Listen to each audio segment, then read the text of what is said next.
നമസ്കാരം.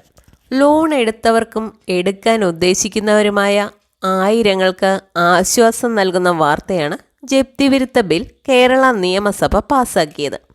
ഈ ബില്ലിലൂടെ ലഭിക്കുന്നത് നിരവധി ആനുകൂല്യങ്ങളാണ്. 1968 നിയമം ഭേദഗതി ചെയ്തുകൊണ്ട് ദ കേരള ടാക്സേഷൻസ് ലോസ് ബിൽ 2024 അഥവാ നികുതി വസൂലാക്കൽ നിയമം 2024 കേരള നിയമസഭ ഏകകണ്ഠമായി പാസാക്കിയത്. ഈ നിയമപ്രകാരം കേരളത്തിലെ ഏതൊരു ബാങ്കിനും ധനകാര്യ സ്ഥാപനത്തിനും ഇതര വകുപ്പുകൾക്കും വീടും സ്ഥലവും കെട്ടിടവും ജപ്തി ചെയ്തുകൊണ്ട് ഒരു കുടുംബത്തെയും ഇനി മുതൽ തെരുവിൽ തള്ളാൻ കഴിയില്ല.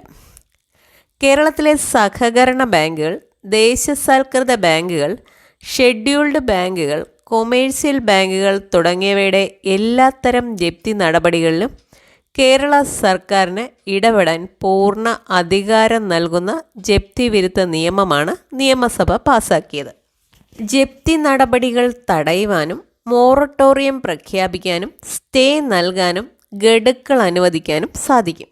25,000 രൂപ വരെ തഹസീൽദാർ, 1 ലക്ഷം രൂപ വരെ ജില്ലാ കളക്ടറും, 5 ലക്ഷം രൂപ വരെ റവന്യൂ വകുപ്പ് മന്ത്രിയും, 10 ലക്ഷം രൂപ വരെ ധനകാര്യ വകുപ്പ് മന്ത്രിയും, 20 ലക്ഷം വരെ മുഖ്യമന്ത്രിയും, 20 ലക്ഷത്തിന് മുകളിൽ കേരള സർക്കാർ എന്നിങ്ങനെയാണ് ഗഡുക്കൾ അനുവദിക്കുക. ഈ ബിൽ പ്രകാരം ജപ്തി വസ്തു ഉടമയ്ക്ക് വിൽക്കാം. ഈ ബിൽ പ്രകാരം പലിശ കുറച്ച് നൽകാം.